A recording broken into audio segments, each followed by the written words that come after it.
Antes de mais, obrigado por terem vindo assistir à minha humilhação pública e à destruição total da minha reputação para todo o sempre. Eu ainda contei que fossem menos pessoas, mas parece que não. Parece que é definitivamente desta vez que eu aniquilo toda e qualquer respeitabilidade que tivesse. Relativamente à respeitabilidade, e ainda antes de começar, o tema foi proposto e foi complicado responder ao desafio. Mário, porquê é que não apareces com a tua guitarra e juntas à tecnologia? Ainda estive 2 meses a pensar sobre o que é que ia falar. Depois, para além do tema, aqueles 4 epítetos ali também não fui eu que os pus, também foi a organização. Alguns comentários. Geek. Epá, sim. Era daqueles putos marrões no liceu, não tinha namoradas e tirava de 5 a tudo. Portanto, é aceitável. O entrepreneur. Há pessoas que dizem que sim. Fiz algumas coisas, enfim, dentro do que sabia. O Guitar Hero já é sair completamente da realidade. Portanto, já é completamente aumentar as expectativas. Eu peço desculpa, saem músicos a sério, portanto, porque eu vou aqui assassinar completamente toda e qualquer validade de musicalidade. Agora, aquela que eu acho mesmo um ataque à minha reputação pessoal é aquela do hacker. Não sei onde é que foram buscar aquilo. Eu não sei nada sobre aquele assunto. Tenho amigos que ouviram falar, mas eu desconheço completamente. Portanto, depois a gente tem que falar sobre aquela questão. Algumas notas pessoais. O meu nome é Mário Valente. É um prazer estar aqui. Obrigado à organização pelo convite. Não só pelo tema, mas também os meus avós maternos são aqui de Aveiro. Os meus avós e a minha mãe são aqui de Ilha. Passei muito tempo aqui em casa dos meus avós, aqui perto. Brinquei aqui muito no parque, fui muito com os meus pais e os meus avós ao antigo estádio Mário Duarte e ao pavilhão dos Galitos ver os meus primos a jogar basquetebol. Fui muito de férias para a Costa Nova e para a Barra e vi nascer a universidade num descampado que era entre o bairro dos meus avós e a prisão. E era um descampado onde se realizava a Feira de Março. E a universidade começou por ter lá uns pré-fabricados. Eu devia ter 9. É daquelas coisas provisórias definitivas em Portugal, não é? Ok. Portanto, tem esse prazer adicional, enfim, de rever Aveiro. Aproveitei dali uma volta no bairro dos meus avós. E, portanto, é um gosto. Obrigado pelo convite. Antes de começar, deixem-me pegar ali no instrumento e ver se isto está tudo a funcionar.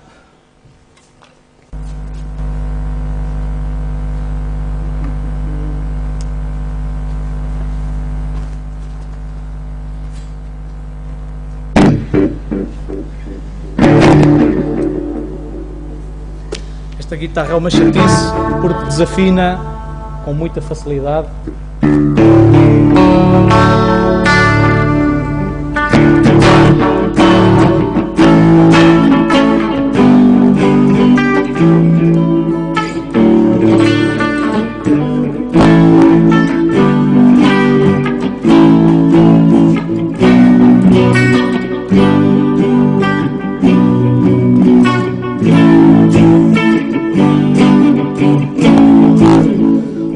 Desculpa lá.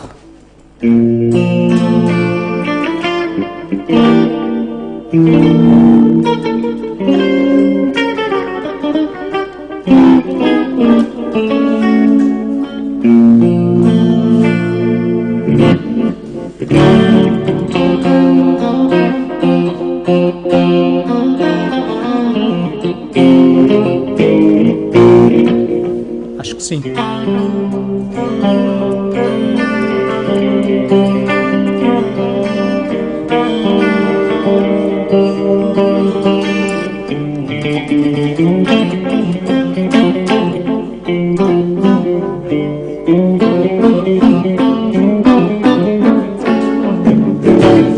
Acho que sim, não está muito mal. Ok. Alguém sabe quem é este senhor? Sim? Não. Um ilustre desconhecido. Alguém sabe qual é o nome deste modelo desta guitarra? Les Paul. É aquele senhor. Aquele senhor é o Les Paul. É o Les Paul. Tocava em bandas de jazz. Isto é ele aqui há uns 10 anos atrás. Portanto, foi ele que deu o nome a esta guitarra. Foi a primeira guitarra solid body que a Gibson fez. E foi a primeira guitarra que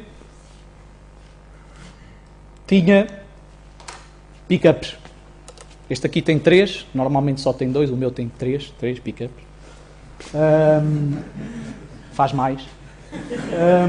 E ele foi o senhor, enfim, para além de ter inventado o estúdio, a gravação em várias pistas, vocês conhecem hoje como trivial, até em formato digital, para além de ter sido ele que inventou isso, ele não inventou os pickups, mas foi o primeiro a utilizá-los numa guitarra chamada elétrica. Portanto, ele contribuiu imenso para aquilo que nós conhecemos hoje como a indústria musical, nomeadamente através da utilização dos pickups. Isto porque, no tempo em que ele tocava, não é ele ali, mas é um tipo semelhante, não havia...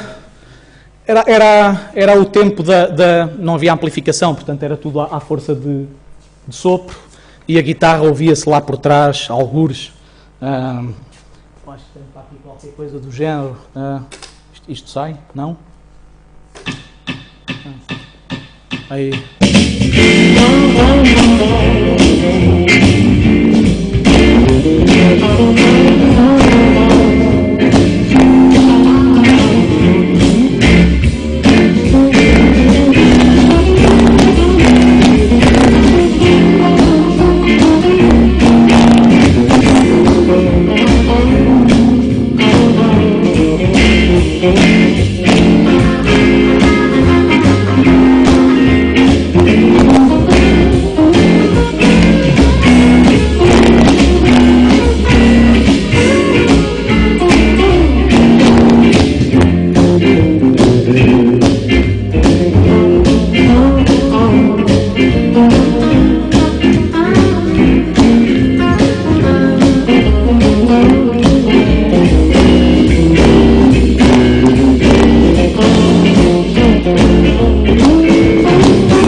Este era mais ou menos o som muito clean, muito limpinho. E a parte com piada, enfim, que tem a ver com a invenção dos pickups e com a utilização dos pickups em guitarra elétrica, foi que, inicialmente, a utilização de guitarras elétricas, amplificadas eletricamente, e com a utilização destes pickups, tinha um grave problema, é que estes pickups tinham muito pouca qualidade. E, portanto, a utilização de guitarras elétricas era mal vista, porque era uma forma de amplificação com pouca qualidade. Os músicos, a sério, não usavam guitarras elétricas e com pickups, usavam guitarras acústicas e era à força de dedo. O que é curioso é que rapidamente alguns músicos começaram a tirar partido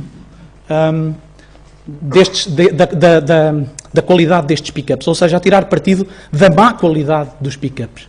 O facto de as guitarras terem passado a estar disponíveis, nomeadamente por via dos pickups, a muita gente, a um conjunto de novos músicos, principalmente dentro da comunidade negra nos Estados Unidos, blues, etc., permitiu que um conjunto de pessoas usasse aquela tecnologia dos pickups que tinha falta de qualidade, que a usasse de maneiras diferentes. E começam, enfim, em vez do som limpo que a guitarra tinha,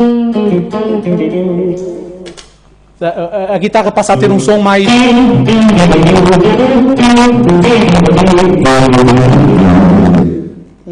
mais agressivo. E há músicos que pegam, e apesar da qualidade desta nova tecnologia ser má, ser baixa, eles usam essa má qualidade para tirar partido e criar um novo estilo musical, novos estilos musicais. Deixa-me só pegar aqui. Pode ser. Não vai ser muito mal.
Não foi muito mal. E portanto, como eu estava a dizer, há músicos que começam a tirar partido de uma tecnologia que tem menos qualidade, mas que se torna mais popular pelo facto de ter menos qualidade e ser mais barata. Começa a ser usada por muita gente e, ao ser usada por muita gente, aparecem mais oportunidades de inovação. Aparecem músicos, nomeadamente os músicos negros, do jazz, do blues, que começam a usar a tecnologia para criar novos estilos musicais.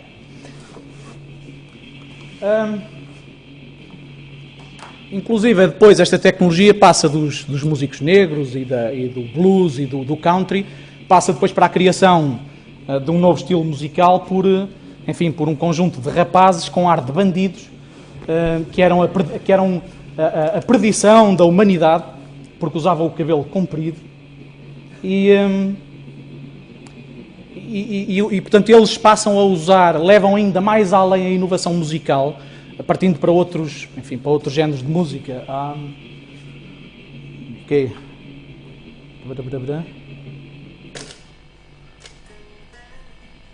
Falta-me aqui o quê? Isto. Não é tão agressivo. Nota-se uma falta de qualidade, mas ela não impediu que fosse usada por estes rapazinhos. Esta aqui também não deve ser muito má. Onde é que isto começa aqui? Sim?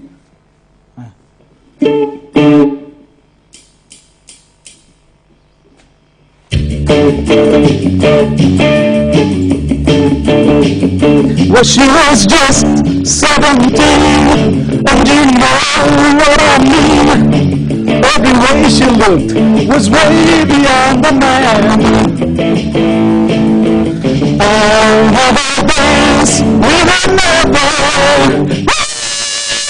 I saw her standing there. Já é mau com a guitarra, portanto comigo a cantar é um novo... É atingido um novo estágio na destruição da musicalidade. Alguém sabe quem é este senhor?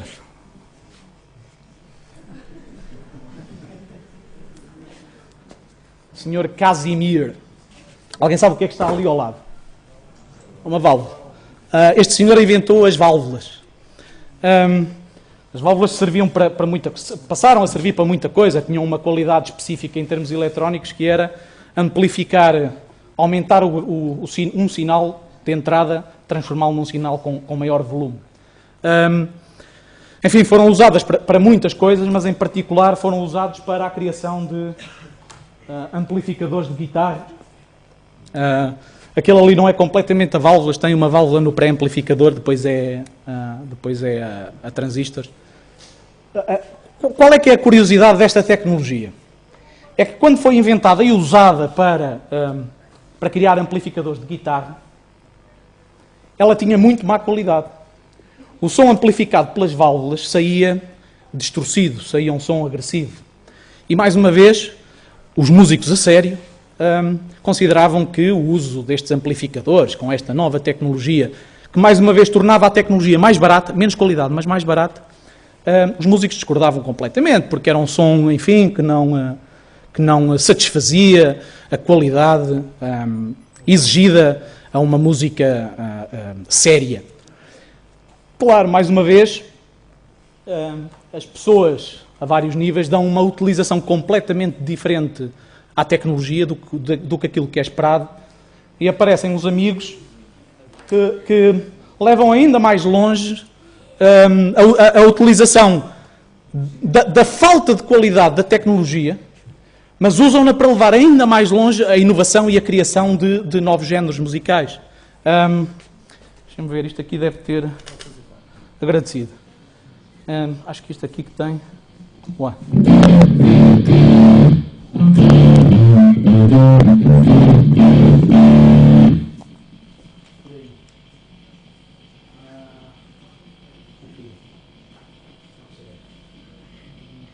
Então deve ficar mesmo fraquinho.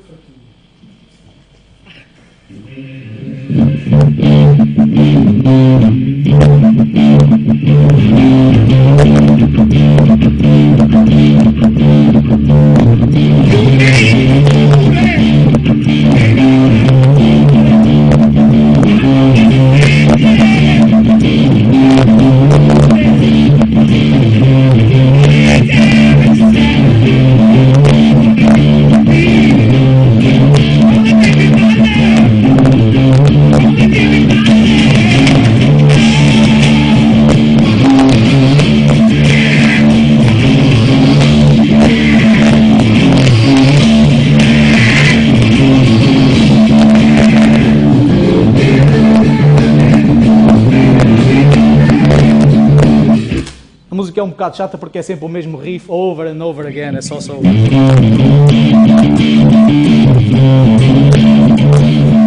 Chata. Mas, reparem, isto é um som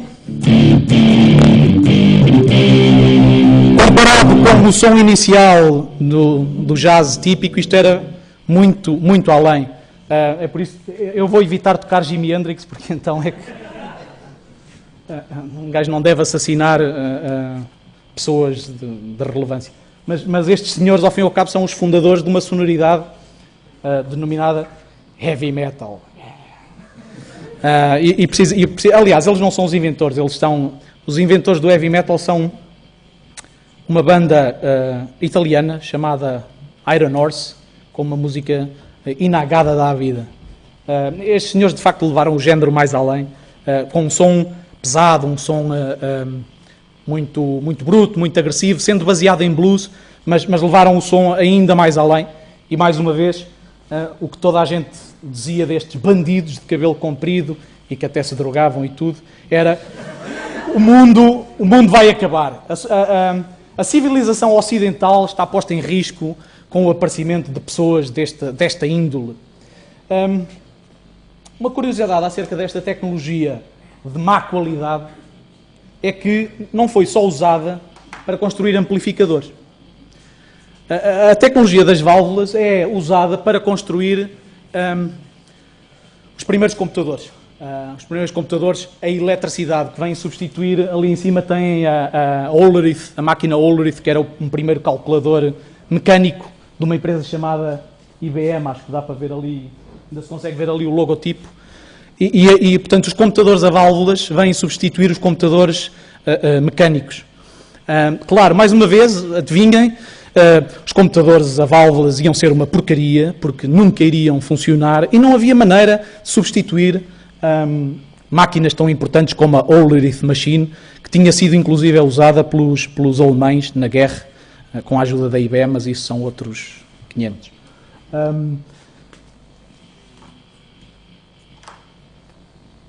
Alguém conhece este senhor?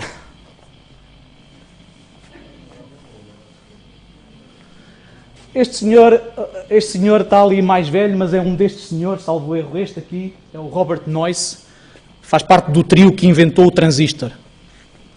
O transistor. O primeiro transistor. O primeiro transistor é inventado e tem uma propriedade específica. É que consegue amplificar o sinal que recebe de um lado e fazê-lo sair do outro. Válvulas? Não faz o mesmo que as válvulas? Ah, sim, fazia o mesmo que as válvulas, mas, adivinha, com pior qualidade. Portanto, quem usava amplificadores a válvulas e computadores a válvulas, imediatamente disse, anda porcaria, isso nunca vai servir para nada, essa história do transistor, tem pior qualidade. Mas tinha uma coisa, era muito mais barato, era 10 vezes mais barato do que as válvulas. E, portanto, este pequeno transistor começa a ser miniaturizado e começa a ser usado para, por exemplo, criar amplificadores a transistores e não a válvulas. O que, mais uma vez, tem um efeito que é, ao ser uma tecnologia com menos qualidade, tudo bem, mas muito mais barata, torna aquela tecnologia acessível a um grupo muito maior de pessoas. Ok? E, mais uma vez, ao estar acessível a um grupo muito maior de pessoas, provoca efeitos de inovação ou torna as probabilidades de inovação ainda maiores. Mais uma vez, adivinhem, aparecem uns rapazes com muito mau aspecto. Estes muitas vezes nem tinham os cabelos compridos.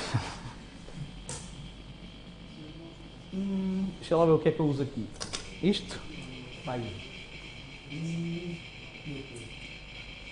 Deixa-me ser isto.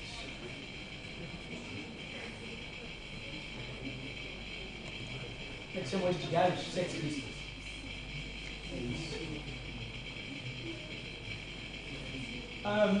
Aparecem uns rapazes com muito mau aspecto que, por passarem a ter acesso a uma tecnologia, amplificadores transistorizados, e a guitarras com pickups elétricos, que eram as duas de muito má qualidade, pegam e usam essas tecnologias. Ao terem acesso a essas tecnologias porque eram baratas, passam e criam, no fim da década de 70, um novo, e inovam musicalmente e criam um novo estilo musical, nomeadamente o punk, que leva ainda mais longe a agressividade da guitarra. Como é que é isto?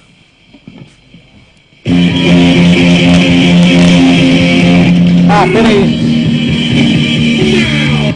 Está muito lento. Isto tem que ser mais... leva mais andamento. Aí assim.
sei se repararam, mas estes senhores conseguem inovar com tecnologias mais baratas e simplificando a música. Esta música é muito fácil de aprender, só leva um acorde. É aqui.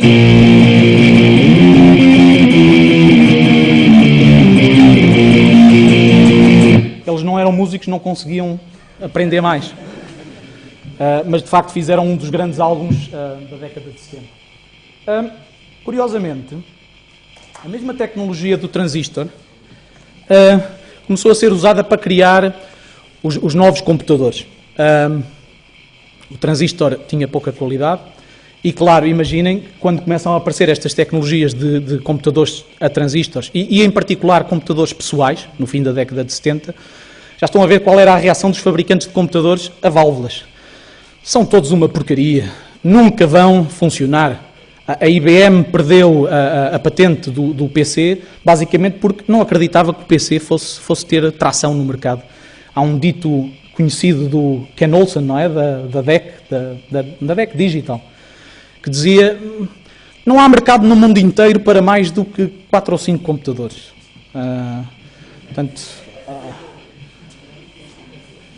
Porquê? Porque isto tinha, obviamente, má qualidade. Não era o mesmo que ter um IBM a válvulas. O transistor tinha má qualidade.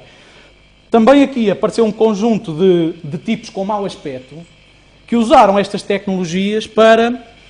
E o facto de serem mais baratas e mais acessíveis, de estarem democratizadas, que usaram estas tecnologias para criar inovação. Senhores com... Gajos com mau aspecto, barbas, cabelos compridos, bigode e aquele com ar de geek. Eu não dava nada por este.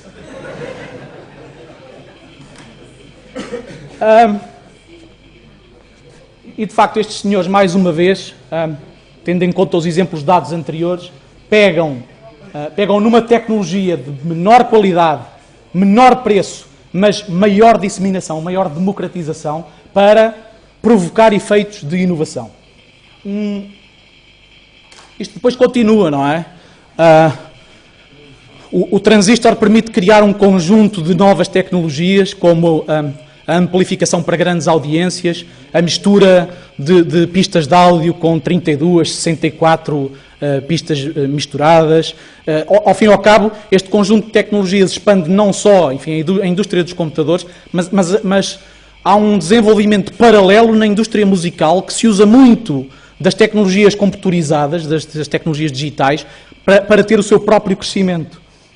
Mais uma vez, enfim, permite passar aos concertos de grandes audiências, de estádio, e mais uma vez aparecem uns gajos de cabelos compridos, com mau aspecto, de quem toda a gente diz: isto é muito mau, é um assassinato à música.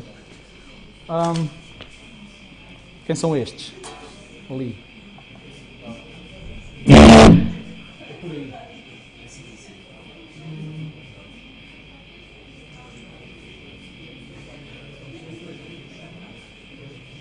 Isto não está muito bom.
vai ficando mais difícil.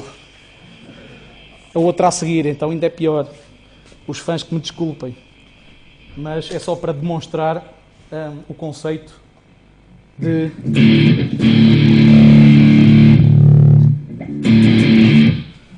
ainda mais vislumbrado, um nível ainda mais à frente. Onde é que estão estes artistas? Tem aqui uma parte inicial que eu nunca acerto com ela.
Eu poupei-vos a cantar.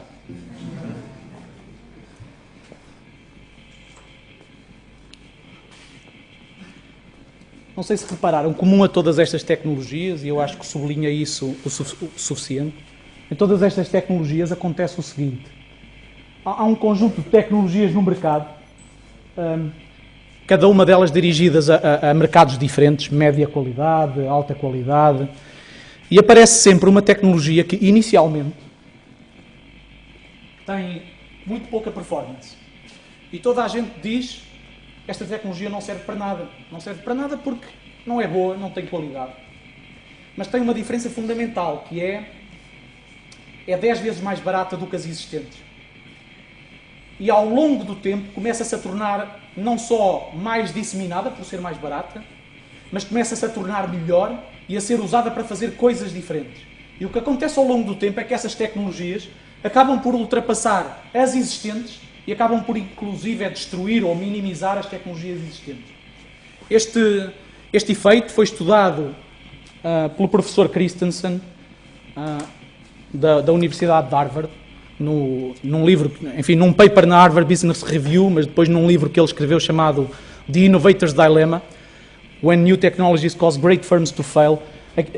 Estas tecnologias são aquilo que o professor Christensen chama no livro de Disruptive Technologies, tecnologias disruptivas. O que é que são as tecnologias disruptivas? São tecnologias que aparecem, são de pior qualidade do que as tecnologias que estão no mercado, são descontadas por toda a gente, pelo mercado, pelos clientes, pelos concorrentes, mas que ao longo do tempo, pelo facto de serem muito mais baratas, se entranham na sociedade, são utilizadas por um público muito maior do que o que antes utilizava as tecnologias semelhantes, acaba por subir em qualidade e por via dessa democratização e por via da subida de qualidade das tecnologias, elas acabam por destruir, muitas vezes destruir as tecnologias e os concorrentes anteriores. Este efeito, repito, foi estudado pelo professor Christensen como o Innovator's Dilemma e a definição de Disruptive Technologies. E depois tem também alguns estudos feitos pelo professor Eric von Hippel. Este livro Democratizing Innovation está disponível para download gratuitamente, em que ele fala do efeito adicional. Portanto, o efeito das Disruptive Technologies é o facto de ultrapassarem as tecnologias existentes por terem muito menos preço. O professor von Hippel o que demonstra é que, quando isso acontece, as tecnologias ficam democratizadas e a inovação fica democratizada. Aquilo que nós hoje assistimos, e a lógica da Web 2.0, é o facto de a produção de inovação deixar de vir de laboratórios, de grandes think tanks das empresas ou de cientistas, de grandes laboratórios de research and development. A inovação a que se assiste hoje, enfim, numa série de campos, mas em particular da Web 2.0, é o facto destas tecnologias estarem baratas, acessíveis, democratizadas. Por efeito, também está democratizada a possibilidade de inovação. E este efeito das tecnologias disruptivas e da democratização delas e do acesso à inovação tem sido usado por um conjunto de empreendedores em todo o mundo. Eu mostrei-vos alguns anteriormente: Steve Jobs, Steve Wozniak, Bill Gates, Paul Allen, e também as bandas, Jimi Hendrix, Led Zeppelin, Metallica. Este efeito tem sido utilizado por um conjunto de empreendedores, seja em que área for, na área da música ou na área da informática, tem sido utilizado para criar novos negócios, destruir negócios anteriores e produzir inovações que anteriormente não eram esperadas. Eu próprio tive a sorte de, em 1993, trabalhar no Laboratório Nacional de Engenharia Civil, que tinha uma das únicas linhas do país de acesso à internet. A linha que havia tinha 64K para todo o laboratório. 2 ou 3 semanas depois de eu ter entrado com o Luís Sequeira, no LNEC, o administrador de sistemas, o António Inês, perguntava: não percebo o que é que se passa, a linha de 64K até há pouco tempo não tinha utilização nenhuma e agora está sempre saturada. Era tipo get asterisco, ponto asterisco da internet. Eu andava a tentar ter a internet toda no meu disco local. A linha estava saturada, obviamente. E, portanto, eu tive essa sorte de poder assistir num laboratório nacional à introdução de uma tecnologia disruptiva. Eu não sei se, provavelmente não se lembra, mas ali o Benjamin Júnior lembra-se. Em 1993, a tecnologia de transmissão de dados na Europa era o X25. Alguém conhece? Sabe o que é o X25? Era tão mau, tão mau. E obviamente, a reação das empresas de telecomunicações à entrada do protocolo TCP/IP tem pouca qualidade, isso é coisa lá para os americanos. E eu tive a sorte, e enfim, outras pessoas, outros colegas, tivemos a sorte de apanhar essas tecnologias numa fase de democratização e usámo-las, enfim, na nossa pequena dimensão ou na nossa capacidade, usámo-las para criar disrupções e para incomodar empresas, para ir a tribunal, arguido. Crime, pirataria, não, operação ilegal de serviços de telecomunicações. Muito bom. Curiosamente, estes efeitos de disrupção continuam hoje a acontecer. Muitas pessoas não dão por eles. Eu não vou perguntar qual é o nome daquela senhora, porque já descobriram qual é que é o nome. A pergunta é: porque é que ela está ali?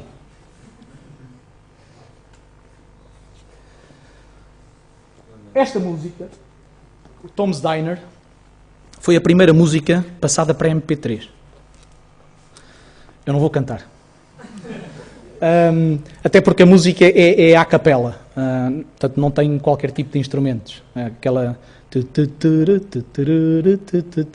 é essa. Foi a primeira música passada a MP3. E imaginem, quando o MP3 aparece em 94, 95, qual é que foi o comentário dos produtores de CDs? Tem má qualidade, é uma porcaria, não serve para nada, tira sinal à música, nunca ninguém vai usar isso, blá, blá, blá, blá, blá, blá. E para variar, aparecem uns senhores. Já agora, este é o primeiro player da MP3.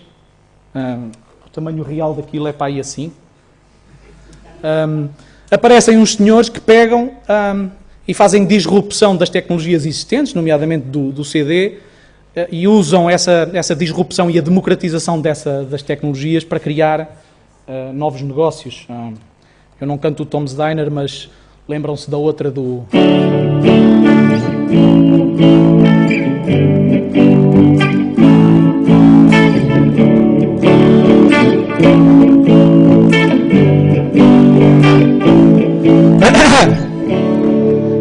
My name is Luca.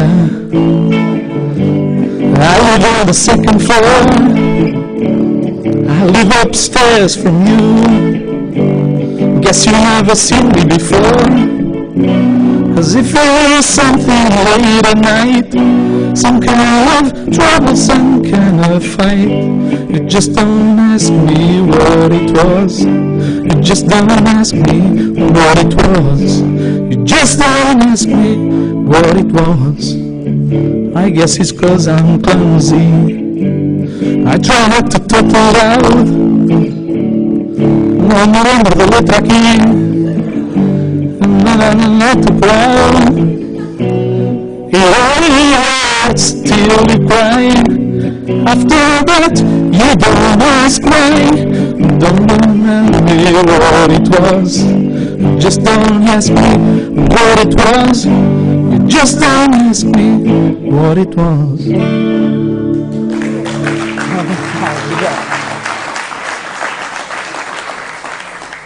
Foi a última vez que tiveram que maturar. Este efeito de disrupção e de democratização das tecnologias continua. As grandes editoras, e tal, e o Camandro, o MP3 não serve para nada, nós nunca vamos vender músicas a granel, um álbum é artístico, vender uma música só, não. Claro, um álbum custa $20, uma música custa 99 cêntimos, não dá jeito, não fica em caminho. E mais uma vez, a curiosidade aqui é que aparece um tipo que já tinha feito disrupções há 30 anos, o Steve Jobs, e pega, e usando a tecnologia da MP3 e usando as tecnologias Web 2.0, pega e disrompe completamente o negócio das editoras, que atualmente andam a ver como é que podem ganhar dinheiro. Não estou muito bem a ver como, mas pronto. Mais uma vez, como diz o livro do professor Christensen, how new technologies cause great firms to fail. Empresas como gigantes mundiais, Sony, BMG, Universal, Warner Music, que não são capazes de perceber o MP3 como uma tecnologia disseminável, barata, democratizada e que isso vai provocar efeitos de inovação e não os aproveitam. E outros aproveitam e, enfim, sabemos o efeito do iTunes. Depois temos mais empreendedores adicionais na área da música que pegam hoje e usam o MP3 e a internet e a Web 2.0 para inclusive passar ao lado do próprio iTunes e subirem aos tops mundiais sem qualquer editora por trás e sem qualquer iTunes por trás e, portanto, mais uma vez temos o efeito disruptivo e democratizante das tecnologias. Repito, este efeito continua, especialmente nas áreas da Web 2.0, na área das tecnologias chamadas TMT, Tecnologia, Mídia e Telecomunicações. Há um conjunto enorme de novas tecnologias que tipicamente toda a gente diz os blogs são uma porcaria, pum, levam na pá. O vídeo online nunca vai funcionar, gasta muita largura de banda, pumba, outros que perdem. A usabilidade, enfim, o Ajax nunca vai funcionar, é muito lento, pumba. Continua neste momento um trend, uma mobilização constante, uma criação constante de novas tecnologias que aparentemente, à primeira análise, são tecnologias de pior qualidade, são tecnologias que não podem, acha-se, substituir tecnologias anteriores, mas que são usadas por pessoas que as percebem para criar efeitos disruptivos, tirarem delas valor, criarem empresas enfim, e com isso obterem sucesso, seja de que tipo for, seja notoriedade ou o meu preferido, dinheiro. Não tenho problema nenhum em admitir. Ok, alguns comentários finais, não que eles interessem muito. O conselho de geek. Como podem perceber, não é boa ideia seguir a maioria. A maioria é uma coisa chata. Eu acho, sinceramente, que a democracia está sobrevalorizada.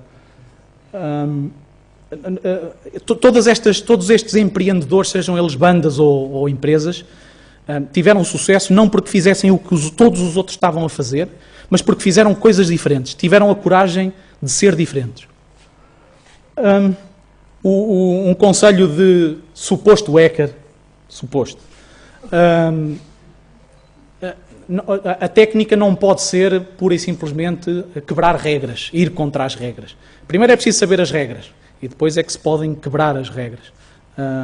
Conselho meu. Conselho de empreendedor, vale a pena ser diferente, vale a pena ser um indivíduo, não pertencer à multidão, porque é isso que, em última análise, traz ou satisfação pessoal, sucesso, seja ele de que tipo for, ou, repito, o meu favorito, dinheiro. Para beijinhos e abraços tenho a minha mulher. Conselho de Guitar Hero, rock and roll all night and not party every day, mas work hard every day. Nada disto, estes efeitos de tecnologias disruptivas não funcionam por si só, exigem trabalho da parte de quem as pretende utilizar.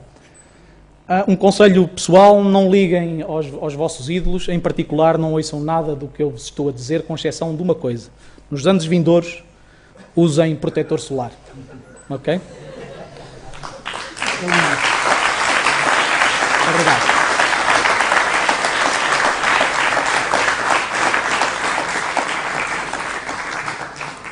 Eu não disse para irem fazendo perguntas, porque é sempre complicado estar a sincronizar, mas assumo que há sempre, como são conversas, assumo que há aqui uma altura de... Puxa a cadeira, mano.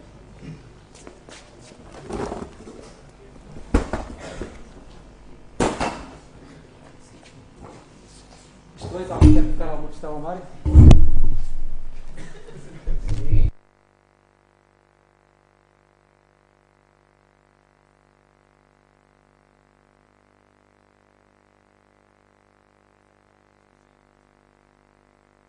Normalmente. Olá, web.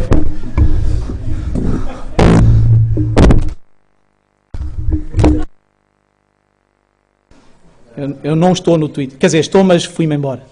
Fechei a porta. Digam, diz-me. Sim.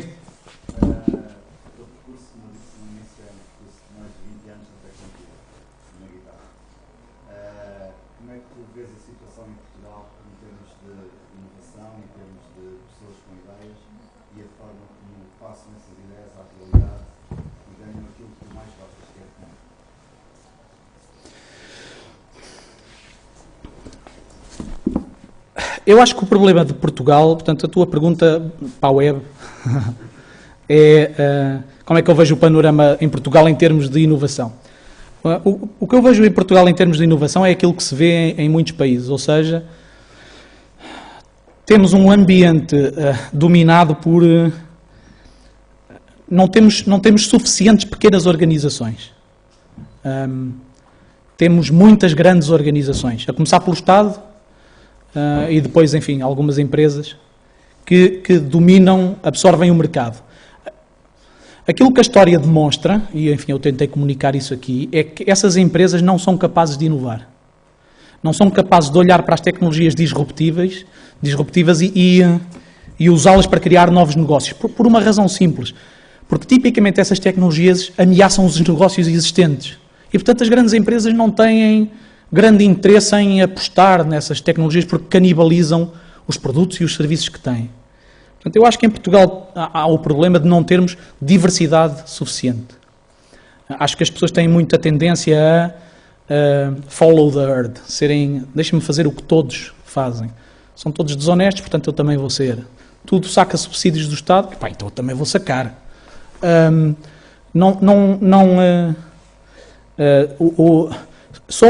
Os portugueses são muito egoístas, mas são pouco individualistas. Não é a mesma coisa. Porquê é que eu acho que há pouca diversidade? Que é uma outra questão. Eu acho que há muita malta, se calhar aqui, que estaria com vontade ou que tem ideias para pegar e criar uma empresa. Mas há duas coisas. A falta de capital e a falta de capacidade de gestão. A falta de capacidade de gestão, enfim, é como o outro. Eu também não a tinha há 25, 15, whatever, 93 atrás. Eu também não a tinha, vim a ganhá-la depois pela experiência e por formação académica adicional, mas quer dizer, isso não é um fator decisivo de sucesso. Mas, de facto, o pouco acesso ao capital impede que haja uma diversidade de experiências e de experimentação por parte de quem conhece, pessoal que aqui está, quem conhece e usa tecnologias disruptivas e as consegue reconhecer. Mais uma vez, porque é que há falta de acesso a esse capital?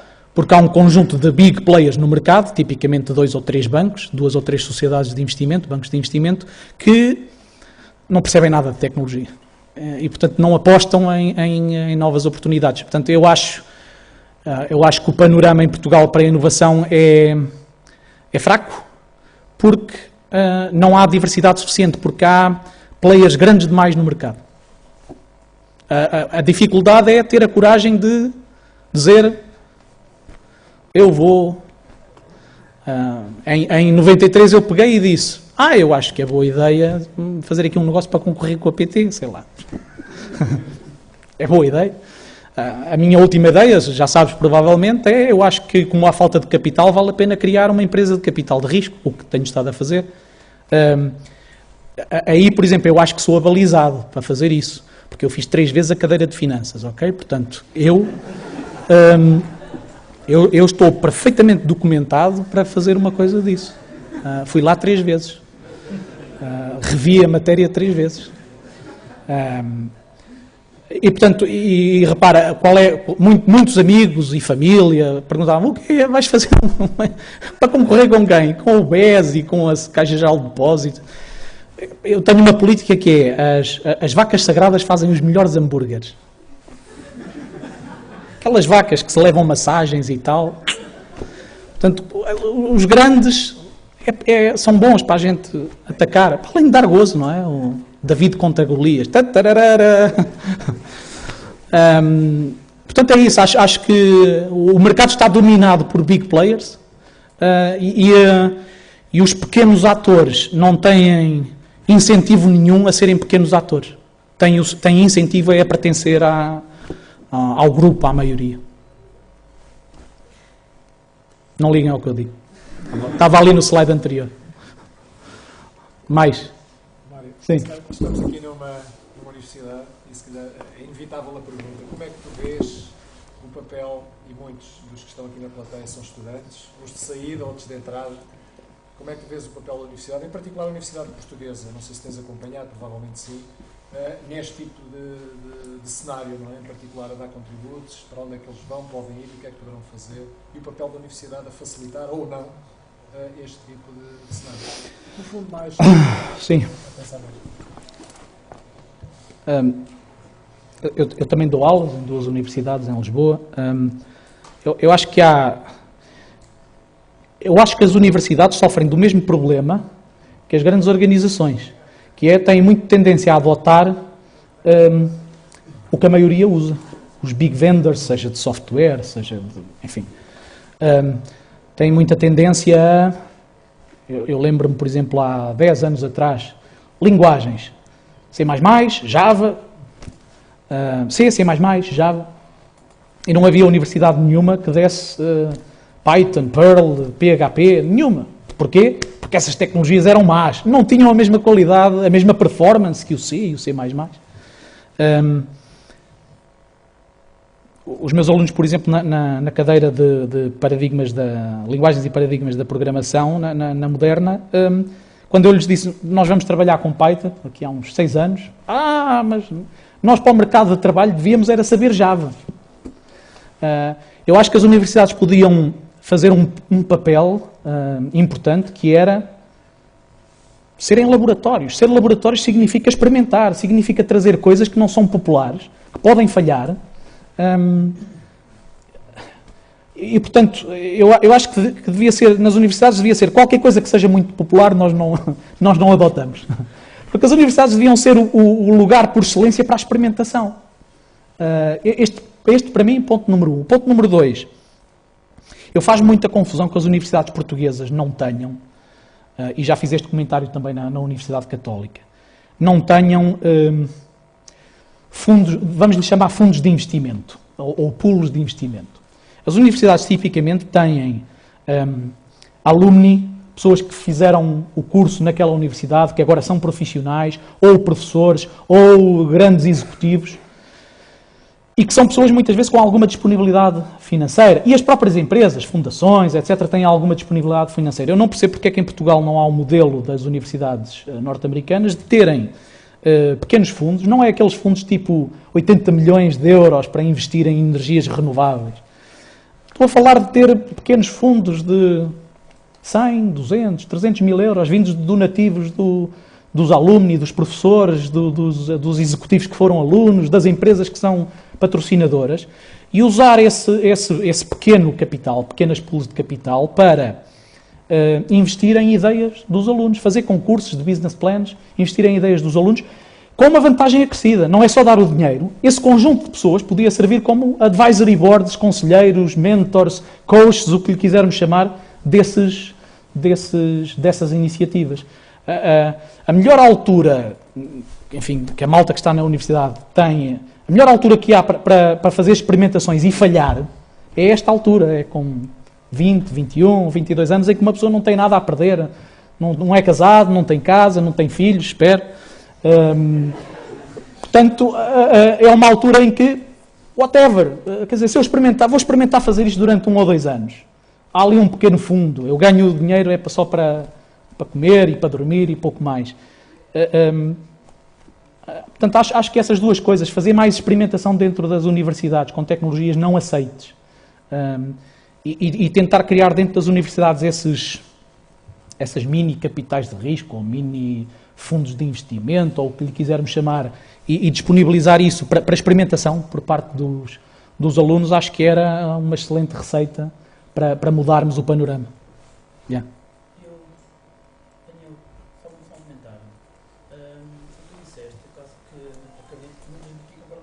Uhum. Isso faz todo sentido. Uhum. Por que é que isso não está a acontecer? Porquê é que não está a acontecer? Sim. Professor em Lisboa e terá uma influência no papel da gestão do curso, por exemplo, tu não consegues influenciar pessoas para isso na frente? Não. Volta atrás outra vez, porquê? Porquê? Porque os players instalados, aquilo que normalmente se chama o sistema, porque quem está instalado não tem incentivos a adotar coisas esquisitas, coisas estranhas. Por 2 razões. Primeiro, porque tipicamente essas coisas estranhas, essas coisas esquisitas, são uma ameaça às existentes. Eu estou numa universidade. Toda a universidade num departamento de informática, todo o departamento de informática, os vários professores, assistentes, etc., está focado em Java, ou em C#, ou, enfim, whatever. Eu pego e chego lá e digo, não, eu acho que Python é que deve ser, ou Ruby é que deve ser.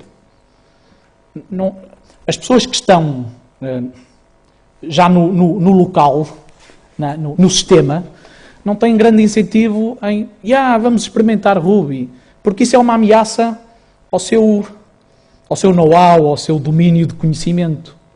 E depois um outro efeito, que é o efeito social, em particular na Europa, menos nos Estados Unidos, mas na Europa esse efeito é bem maior. E nos países latinos é ainda maior. Uma pessoa distinguir-se da multidão não é bem visto. Se tu tens piercings no nariz, és mal visto. Se tu andas de blusão de cabedal, és mal visto. Se tu tens cabelo até à cintura, és mal visto. Eu sei, cortei o cabelo há pouco tempo. O gajo chega à idade adulta, chega aos 40 anos, tem que passar a parecer um homenzinho. Mas não é fácil tu dizeres, como dizia o poeta, não sei por onde é que vou, só sei que não vou por aí. Okay? É difícil, é chato. Estás a correr um risco, o risco de falhar, nomeadamente. E o risco de falhar, enquanto que noutros países é visto como aprendizagem, na Europa e em Portugal, por consequência, é visto como uma coisa má. Um antigo presidente da IBM tinha contratado um gestor qualquer e o gestor fez lá um negócio qualquer e perdeu 10 milhões de dólares. O gajo perdeu 10 milhões de dólares e foi ter com o presidente da IBM e Sr. Presidente, um envelope, e o Presidente pergunta-lhe, o que é que está aqui? Ele disse, é a minha carta de demissão. E o Presidente da IBM, o John Watson, rasgou a carta, nem a leu, rasgou, e o gestor ficou, desculpe, mas nem vai ler a carta? Não. mas o Sr. Presidente sabe o que é que eu fiz? Eu acabei de perder no negócio tal 10 milhões de dólares. E o Presidente da IBM virou-se para ele e disse, eu acabei de investir na sua educação 10 milhões de dólares, acha que eu vou mandar embora? Portanto, é complicado, é difícil, no contexto social que nós temos, ser diferente do resto das pessoas, seja em que nível for, na maneira como se veste, na música que se gosta, nas tecnologias que se escolhem, na comida que se come. É difícil sair fora do trend, não é fácil. E, portanto, a todos os níveis também não é fácil, sejas um professor da universidade ou sejas um profissional, dizeres, eu não vou nessa, vou noutra coisa qualquer. Até porque ir noutra coisa qualquer que não é usado pela generalidade das pessoas, de uma comunidade qualquer, é aumentar o teu risco de falhar, não é? Porque estás sozinho. E, portanto, não há incentivos para explorar as coisas estranhas, para explorar as coisas esquisitas. É preciso gajos tipo o Steve Jobs e o Paul Allen e o Steve Wozniak com barbas foleiras e com camisas com lapelas até aqui, que dizem, não, eu vou criar uma empresa chamada Apple e tal, vender computadores. Não é... A tua questão também era um bocado se eu não consigo fazer mudar isso. É difícil ser diferente e é difícil, sendo sozinho, conseguir convencer 10 ou 15 ou 20 ou centenas de milhares de pessoas. A democracia é porreira, mas tem as suas desvantagens. As minorias estão lixadas, basicamente. E nas ditaduras não estão lixadas? Desculpe? Nas ditaduras. Estão, claro. Eu costumo dizer que eu não sou democrata, sou republicano, o que são coisas diferentes.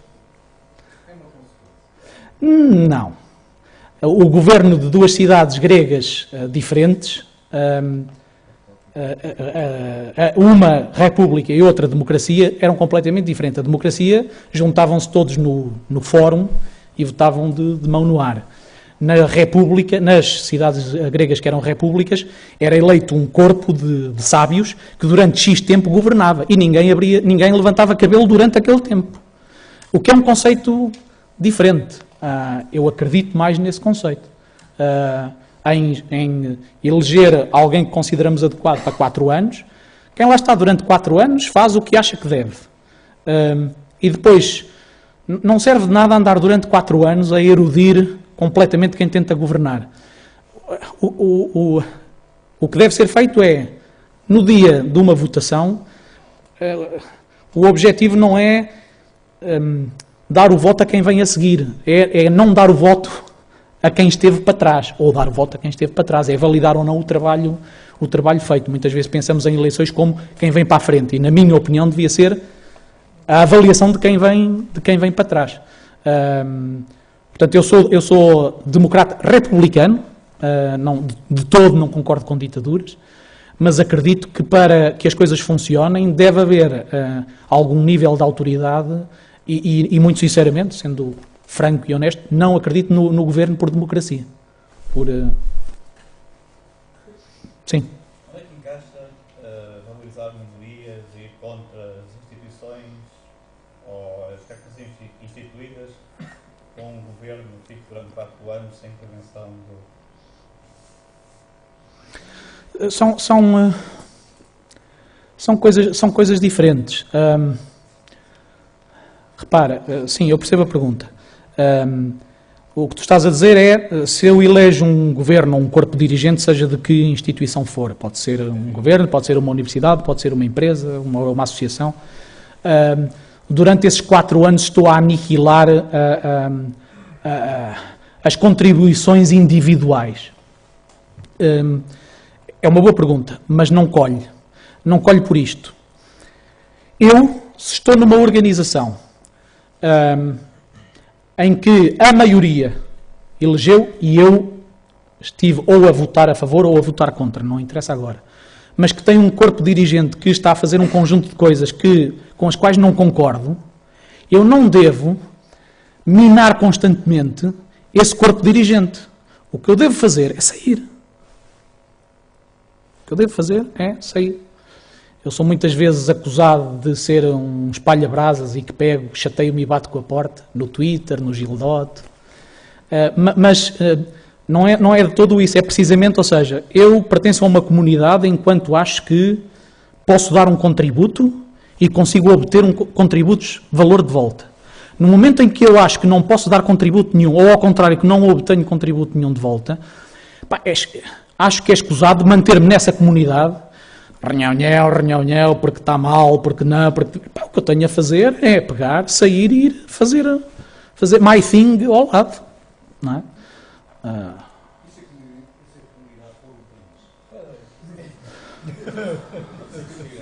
Pode sempre emigrar e pode tentar fazer uma coisa que eu andei a investigar, mas que é complicado, que é pedir estatuto de apátrida. A sério. Andei a investigar isso. Descobri que os países não gostam que haja pessoas apátridas. Portanto, eu chegar e dizer assim, eu não quero ser português. O Estado português imediatamente... Eu renuncio à minha nacionalidade. À portuguesa ou a qualquer outra. O Estado em causa imediatamente pergunta, então qual é que vai adotar? E quem diz, eu não quero adotar nenhuma. Pão, bloqueio do sistema. Parou. Já não funciona. Mais uma vez, se faz parte de uma comunidade que é um país, nada impede que uma pessoa que discorda da maioria que faça your thing, como eu dizia há bocado no último slide, know the rules and then break them. Nada impede que uma pessoa faça parte do sistema, colabore no sistema, mas tente fazer diferente.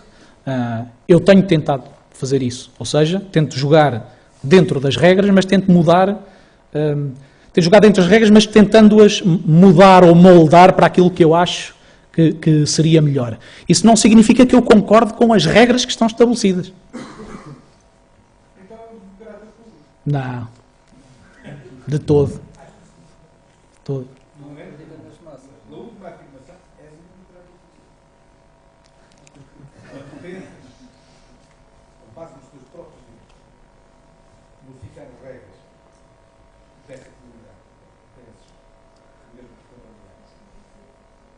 Então estás a exercer exatamente o método democrático. Não, se eu estivesse a exercer o método democrático, tentaria levar que uma maioria votasse a favor da minha ideia.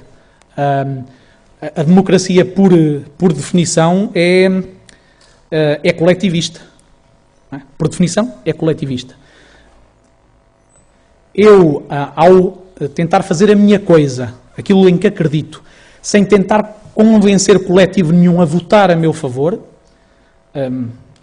isso é que seria ser democrata. Se eu faço a minha coisa individualmente por aquilo que acredito, é uma postura completamente individualista e não uma postura coletivista, leia-se democrata.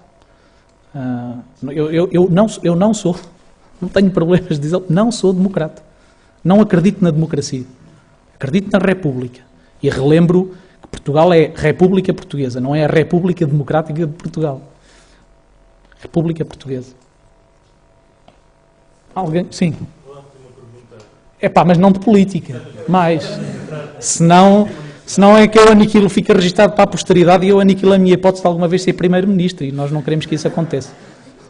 Voltando ao contexto das universidades, com a democratização das tecnologias, com cada vez mais pessoas a ter sucesso, nem sequer tiveram percurso académico, como aqueles senhores que estavam ali logo no início da revolução da informática, com cada vez mais pessoas a ter sucesso sem ter tido um percurso académico, mais uma vez a pergunta, qual é o papel das universidades? É uma boa pergunta. Já é reconhecido já há algum tempo que o modelo de ensino de massas, como ele foi concebido pelos monges há 400 anos atrás, não escala para os dias de hoje. Têm sido feitas tentativas de ensino à distância, enfim. Mas até agora ainda não se arranjou forma nenhuma de substituir o sistema das universidades. Mais uma vez, os americanos têm um conceito que eu acho interessante, têm um modelo que eu acho interessante. Não há cursos pré-definidos com disciplinas pré-definidas. Eles têm a lógica do major e do minor, não é? Tanto o major como o minor são coisas muito genéricas. O major, por exemplo, é computer science, ou o minor pode ser computer science. Mas eu posso chegar a uma universidade e dizer vou fazer o meu major em computação e o meu minor em biologia. Ou eu vou chegar a uma universidade, o meu major é em música moderna e o meu minor é em computação, por exemplo, para sistemas de gravação digital. Ou seja, e depois dentro de cada major e de cada minor, escolher as disciplinas que me interessa fazer. Nós temos isso cá em Portugal, em alguns mestrados. Eu, por exemplo, tive isso no MBA. Podia escolher, havia algumas disciplinas nucleares, mas podia escolher a maior parte das disciplinas, das cadeiras. Eu acho que isso é uma maneira de resolver aquilo que tu estavas a dizer, que é, muitas vezes as pessoas que são colocadas à margem do sistema de ensino, ou que se colocam à margem do sistema de ensino tradicional, é porque não se revêem em nenhum curso em particular. Porque eu quando fiz 18 anos, tive numa grande dúvida existencial. Isto que eu vou dizer é mentira. Eu ia dizer que eu era bom a computadores e era bom a música. Mas vamos dizer assim, eu era bonzinho a computadores e achava que era bom a música, a tocar. E estive numa dúvida existencial muito grande de se ia para a informática. Na altura não existia informática, existia matemática aplicada, ramo de computação. Ou se ia para musicologia na Universidade Nova. E estava muito dividido. E se calhar se eu tivesse o sistema de... E pensei em não ir para a universidade. E se calhar se tivesse tido a oportunidade de dizer assim, o meu major é música e o minor é computadores, ou ao contrário, o major é computadores e o minor é música, se calhar tinha sido mais fácil. Portanto, eu acho que o sistema de ensino muito espartilhado, muito compartimentalizado, muito standardizado, faz com que algumas pessoas sejam colocadas fora, ou se coloquem fora desse sistema. Mais uma vez, eu acho que aí o papel que a universidade poderia ter era permitir uma criação mais livre dos cursos, do que é que uma pessoa estuda. E inclusive é criar outros tipos de formação, quer dizer, em vez antes era aos 5 anos, agora é os 3+2, mas criar cursos de um ano em que uma pessoa vai fazer, imagina, 6 cadeiras salteadas, não precisa de ter vir do liceu ou de ter feito o teste de não sei quê e o exame de não sei quantos. Isso devia ser deixado à individualidade e responsabilidade de cada aluno ou de cada potencial aluno e devia ser deixado à individualidade e à responsabilidade de cada instituição de ensino. Chateia-me esta história do Ministério da Educação. Agora só pode haver um curso de arquitetura, cursos de arquitetura de fábricas e arquitetura de estradas, não pode ser. Arquitetura. Vamos formatar tudo ali direitinho para ser fácil à burocracia lidar com os dados estatísticos e com a complexidade. Discordo em completo. Devia ser dada autonomia às universidades, devia ser dada responsabilidade, individualidade, as universidades poderem pegar e transpor essa responsabilidade e essa individualidade para os alunos. Podes chegar, escolhes as cadeiras que quiseres, formatas como quiseres, na sequência que quiseres. Quando terminares aquele período fazes o tempo que quiseres de formação, o número de disciplinas que quiseres. Fazes 1 ano, fazes 2, 3, 5, o que te apetecer. Quando saís para o mercado do trabalho, estás sozinho. Não tens que vir dizer, eu tirei o curso de psicossociologia das organizações e está mal porque não arranja emprego. Tiraste psicossociologia das organizações.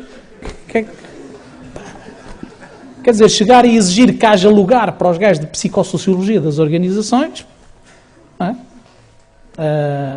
Portanto, mais uma vez, chateia-me a história da maioria e da uniformização.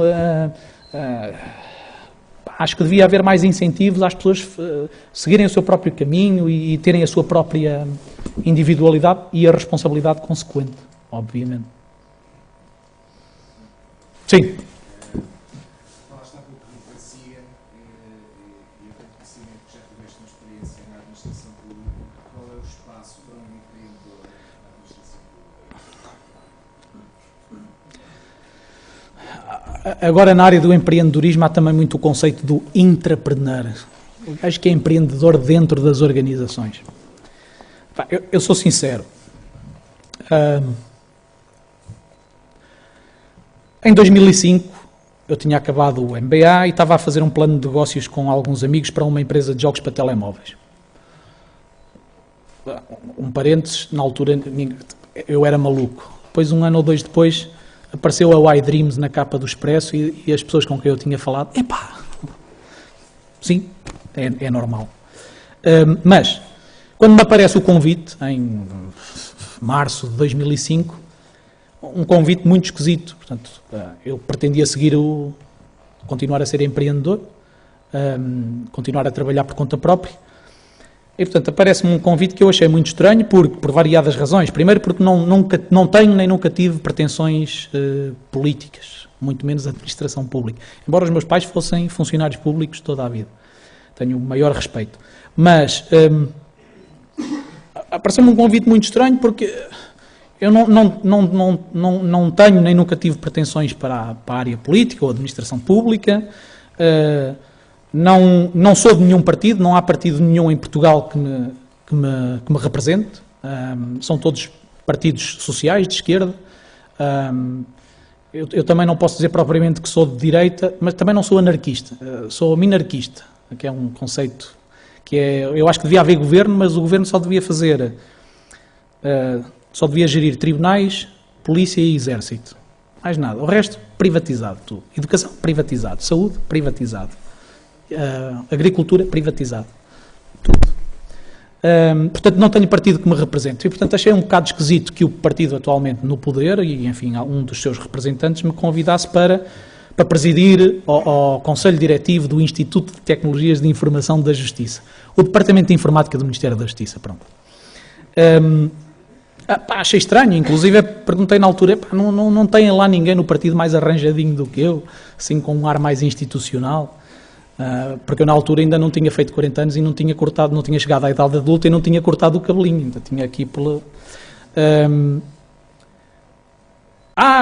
sim, mas nós queremos uma pessoa que represente a mudança e que seja capaz de fazer a mudança.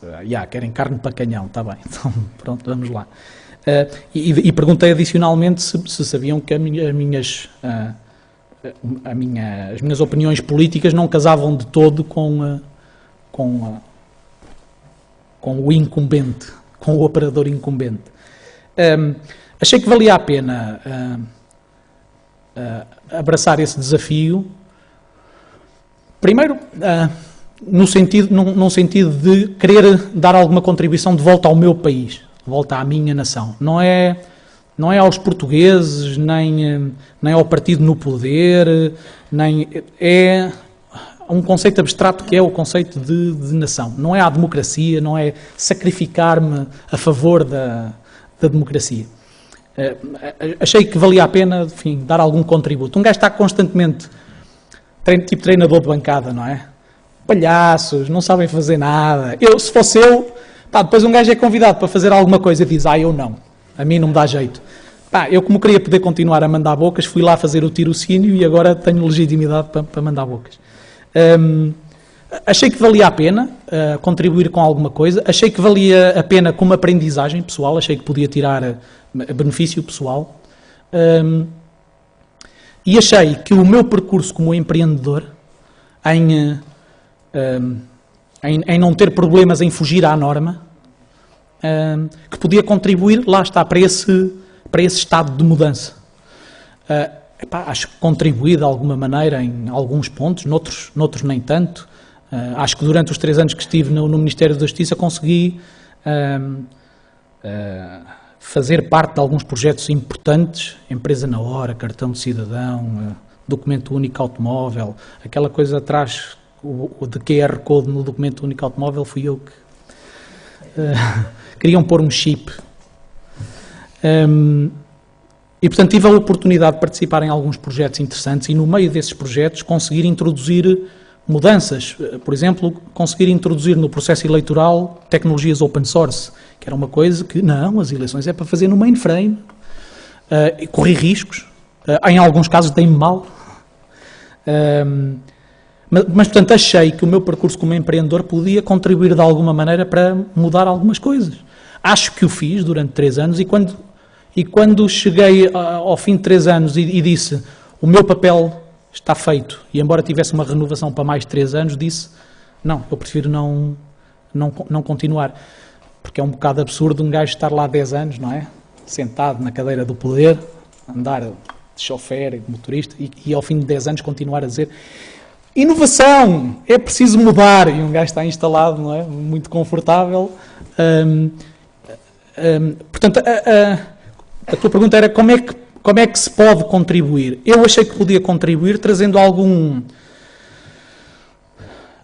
capacidade de assumir riscos para dentro de um organismo da administração pública. Essa capacidade de assumir riscos, em muitos casos, deu bom resultado. Houve alguns casos que corriam riscos e sofria as consequências. E, portanto, ser empreendedor dentro de uma organização, seja ela a administração pública ou uma outra organização qualquer, tem a ver com essa capacidade fundamental do empreendedor, que é ser capaz de se distinguir da multidão e assumir riscos. Assumir riscos que o geral das pessoas não querem assumir. Porque é desses riscos de escolher coisas pouco populares que ou vem a inovação, ou vem fazer diferente, ou então vem o falhanço. E também é preciso saber lidar com ele. Sim. Como é que um empreendedor individualista em Portugal paga casa? Aos 40 anos costuma ter casa. Sim, sim. É um risco. É um risco. Procurando sempre criar valor. Ou seja,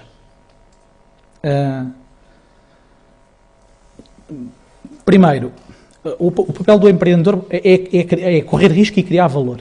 E, portanto, se tu crias um diferencial de valor face ao que está estabelecido, tens que ser recompensado por ele, por esse diferencial de valor. E o diferencial não é em abraços e beijinhos, é dinheiro.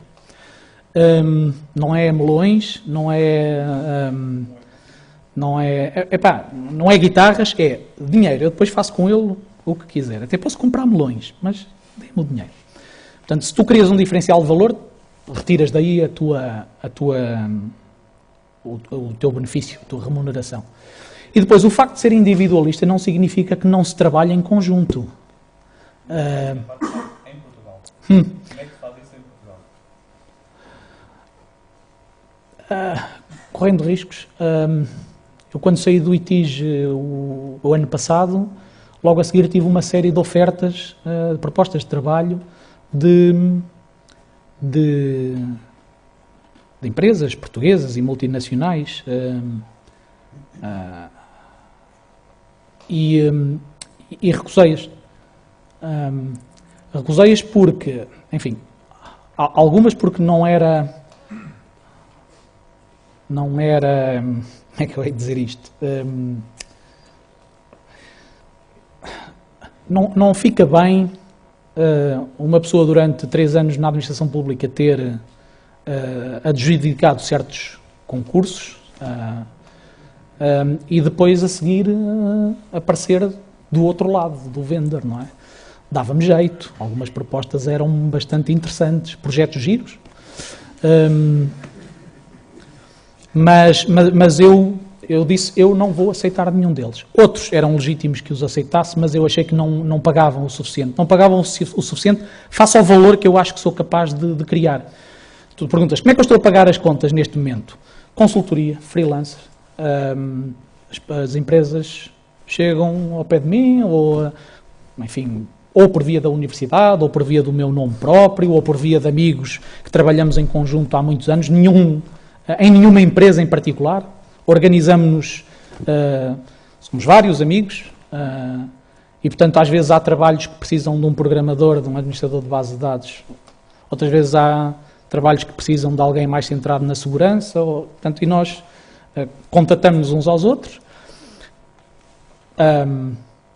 E depois um gajo tem que ter a lata de apresentar às empresas portuguesas números com 3 zeros à frente. Às vezes, não, nem pensar, ladrões. Então, olha, vá fazer com outros. Há outros que um gajo consegue enganar. Lá está, tem risco? Tem. Significa que pode haver 3 meses que não estou a trabalhar em nada. O que é bom. Temos falta, por exemplo, de investimento dentro do capital em Portugal? Sim. É mais por aí. Fazer isso. Repara, há um conceito um bocado... Estrutura em Portugal que promova realmente uma pessoa poder assumir os riscos. Ou poder assumir algum risco. Atenção que o conceito de venture capital ou de capital de risco está largamente sobrevalorizado, ou seja, as empresas de capital de risco que existem são empresas que não gostam de correr riscos. Têm fundos de 80 milhões, ou de 90 milhões, ou de 100 milhões e investem em, sei lá, a Vista Alegre vai fechar, ou a Oliva, ou a empresa, qual é que foi aquela agora do gajo do Manguito, das Caldas, Bernardo Pinheiro. E tal, e a malta chega lá e enfia lá 10 milhões para tentar pôr aquilo a funcionar. E depois um gajo pergunta-se, porque é que estes gajos metem 10 milhões numa fábrica de cerâmica? 10 milhões divididos por 100 startups, por 1000 startups, dava 100 mil a cada startup. Dava para 3 anos de 3 gajos a fazerem coisas. A maioria delas ia fazer porcaria. Okay? Mas haviam alguns que eram um sucesso. O problema é que de facto esse é o modelo dessas capitais de risco, é investir em coisas que já existem, que já têm produtos, clientes, cash flows. Não existe praticamente nada, em Portugal e na Europa, que olhe para aquilo que se chama o seed e o startup, que é, há aqui 3 gajos com uma ideia, não têm business plan, ainda não têm um protótipo, têm uma ideia. E é alguém que invista nessas ideias. Qual é que é o problema? Essas ideias não levam 10 milhões de investimento. Precisam de 20 mil, 30 mil. Para além disso, não há business plan, não há cash flows, não há nada. É muito difícil aos típicos financeiros da banca de investimento analisar. Ora bem, estes gajos têm aqui um site web 2.0 para fazer social networking de cães e gatos. Não percebo nada disto. Onde é que está a projeção para os próximos 10 anos? De profit loss? Nós somos de tecnologia, profit loss, o que é isso? Portanto, não existe entidade nenhuma, existem pouco na Europa, não é nenhuma, existem pouco, que se dedica a olhar a essas pequenas oportunidades de investimento. Daí que elas tenham pouca possibilidade de aparecer e de existir. Portanto, quando eu digo meteu-se-me na cabeça que ia fazer uma coisa dessas, não é tenho um fundo de 80 milhões, eu vou conseguir levantar para aí, junto de amigos, família e algumas organizações, eu vou ser capaz de levantar 350 mil euros, 400, no máximo 500 mil euros.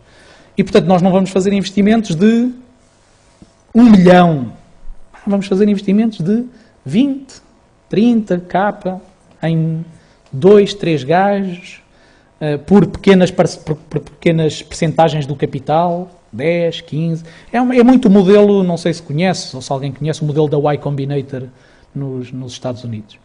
Lá está, porque achamos que temos as competências e o conhecimento para isso, e achamos que essa área não está explorada, e que, importante, podemos ganhar dinheiro. Não é só ser um gajo porreiro. Sim. Óbvio. Muito pelo contrário, não gostava que ninguém me tratasse por você. Já que Tu. os meus livros, bocado disseste que ser empreendedor é complicado. A expressão típica que é usada quando algo custa e quando temos de ir contra toda a gente é remar contra a maré. Eu acho que fazer algo diferente, ser individual, ser empreendedor, em Portugal não é remar contra a maré, é pior, é ter um tubarão, umas piranhas atrás e ir nu. Ou seja, enfim, o desfecho não é bom. E o que é engraçado é que eu saí da faculdade, já agora um parênteses, eu acho que o ensino superior, o ensino universitário é fundamental, não tanto pelo que se aprende, mas pela capacidade de aprender que se adquire. Isso é que é importante. A capacidade de depois voltar de aprender. Mas eu saí da faculdade há 2 anos, sou novo, tenho 24 anos. E acho que, eu não sei, eu acho que sou demasiado novo já para estar um pouco saturado do que vejo em relação à quantidade de gente que, de facto, não é contra ser empreendedor em específico, mas contra o ser diferente. Porque nós temos, para além das pessoas individualmente contra nós, temos o Estado, nós produzimos, criamos mais, somos mais tributados. Esse não é o maior problema. O maior problema, eu digo qual é que é o maior problema a um gajo ser empreendedor. Qual é o maior obstáculo? Os pais. Por acaso, curiosamente, Não? no meu caso, não. Desculpa interromper. O meu pai é, por natureza, um empreendedor. Ok. Ele começou cedo.